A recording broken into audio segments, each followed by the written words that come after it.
வணக்கம். உலகில் பல நூறு வகையான உணவு வகைகள் இருக்கின்றன.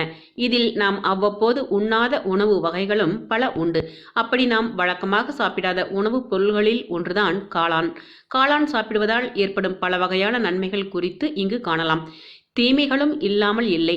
அது பற்றி இன்றைய பதிவில் விவரமாக பார்க்கலாம். வீடியோவை ஸ்கிப் செய்யாமல் கடைசி வரை பாருங்கள். வீடியோவுக்கு ஒரு லைக் கொடுங்கள். இதுவரை நமது நலமுடன் வாழ சேனலை சப்ஸ்கிரைப் செய்யாதவர்கள் இப்ப சப்ஸ்கிரைப் செய்யுங்கள். மேலும் எங்கள் புதிய வீடியோக்களை உடனுக்குடன் பெற பக்கத்தில் இருக்கும் பெல் சிம்பலையும் ஒரு முறை பிரஸ் செய்யுங்கள். உடலில் ஓடும் இரத்தத்திற்கு இரும்புச்சத்து மிகவும் அவசியமாகும். இந்த இரும்புச்சத்து உடலுக்கு வலு சேர்த்து காயங்களில் இருந்து உடலை வேகமாக ஆற்றும் வேலையை திறம்பட செய்கின்றது. செம்புச்சத்து ஈரலின் பணிகளை திறம்பட செய்ய ஊக்குவிக்கின்றது. காளான் இந்த இரண்டு சத்துக்களையும் அதிகமாக கொண்டது. அடுத்து காளான் செலினியம் எனப்படும் ரசாயன மூலக்கூறுகளை அதிகமாக கொண்டது. காளான் சாப்பிடுபவர்களுக்கு உடலில் இந்த செலினியம் சத்து அதிகரித்து உடலின் எலும்புகளின் உறுதித்தன்மையை அதிகப்படுத்துகின்றது. பற்கள், நகங்கள், தலைமுடிகள் வளர்ச்சிக்கும் உறுதுணை புரிகின்றது. ஆண்களுக்கு உயிரணுக்களை அதிகப்படுத்தி மலட்டுத்தன்மையை நீக்குகின்றது. அடுத்து உணவாக உண்ணப்படும் காளான்களில் பல வகைகள் இருக்கின்றன. அனைத்து காளான்களிலும் பொட்டாசியம் சத்து அதிகமாக நிறைந்திருக்கின்றது. பொட்டாசியம் நரம்புகள் மற்றும் இரத்த நாளங்களில் இருக்கும் இறுக்கத்தை தளர்த்தி இரத்த அழுத்தம் உயராமல் தடுக்கின்றது. வாரம் ஒரு முறை காளான் உணவுகளை சாப்பிடுவதால் இரத்த அழுத்த பிரச்சனைகள் குறையும். அடுத்து உடல் எடை அதிகரிப்பது ஒரு கவலைக்குரிய பிரச்சனையாகும். உணவு கட்டுப்பாட்டுடன் உடற்பயிற்சி செய்து உடல் எடையை குறைக்க நினைப்பவர்கள் கொழுப்பு இல்லாத நார்ச்சத்து நிறைந்த காளான் கொண்டு செய்யப்பட்ட உணவுகளை அதிகம் சாப்பிட்டு வருவது உடல் எடையை குறைக்கும் முயற்சியில் நல்ல பலனை அளிக்கும். எர்கோத்தியோனின் எனப்படும் மூலப்பொருள் காளானில் அதிகமாக உள்ளது. இது இரத்தத்தில் கலந்து அதில் இருக்கும் நோய் எதிர்ப்பு திறனை மேம்படுத்துகின்றது. வெளியில் இருந்து உடலுக்குள் வரும் நோய்களை உண்டாக்கும் ஆபத்தான நுண்ணுயிரிகளை எதிர்த்து அவற்றை அழித்து உடலை தொற்று நோய்கள் அண்டாதவாறு காக்கின்றது. அடுத்து காளான் புற்றுநோய் பாதிக்கப்பட்டவர்கள் தொடர்ந்து சாப்பிட்டு வந்தபோது சிறந்த பலன் தந்ததாக ஆய்வுகள் கூறுகின்றன.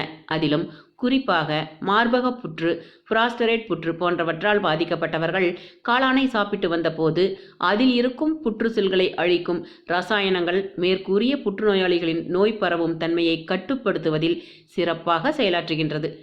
அடுத்து நீரிழிவு நோயால் பாதிக்கப்பட்டவர்களுக்கு சிறந்த உணவாக காளான் இருக்கின்றது.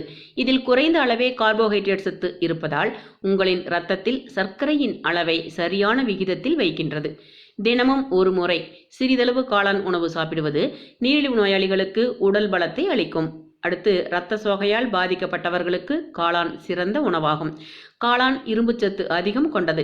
இதில் நிறைந்திருக்கும் இரும்புச்சத்துக்களை நமது உடல் விரைவாக ஏற்றுக்கொள்வதால் இரத்தத்தில் சிவப்பு இரத்த அணுக்களின் உற்பத்தி அதிகரித்து இரத்த சோகை குறைபாடு நீங்கி உடல் பலம் பெற தொடங்கும். காளான் பற்றிய ஆய்வில் 4 வாரங்கள் இந்த காளான் வகைகளை தொடர்ந்து சாப்பிட்டு வந்தால் 1 மாதத்தில் ஆரோக்கியம் மேம்படும் என்று நிரூபித்துள்ளார்கள். ஜப்பான் மற்றும் சைனாவில் சுமார் 21 முதல் 40 வயது வரை உள்ளவர்களை தினமும் காளான் உண்ண சொல்லியிருக்கிறார்கள். சரிங்க, காளானின் தீமைகள் தான் என்ன? காளான் தாய்ப்பாலை வற்ற வைக்கும் தன்மையை கொண்டதால் பாலூட்டும் பெண்கள் காளான் உண்பதை தவிர்ப்பது நல்லது. சில வகை காளான்களை சாப்பிடலாம். சில வகை போதை தரும், சில வகை பயங்கர விஷம். எல்லாமே ஒன்று போலவே தோன்றும். ஆகவே கவனமாக பார்த்து தேர்ந்தெடுக்க வேண்டும். கீழ்வாதம் உள்ளவர்கள் உணவில் காளான் சேர்ப்பதை தவிர்க்க வேண்டும்.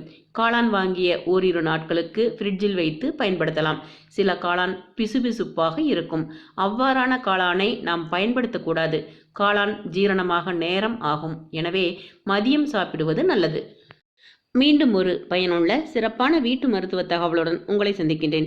இன்றைய இந்த வீடியோ உங்களுக்கு பிடித்திருந்தால் லைக் செய்யுங்கள், ஷேர் செய்யுங்கள், கமெண்ட் செய்யுங்கள்.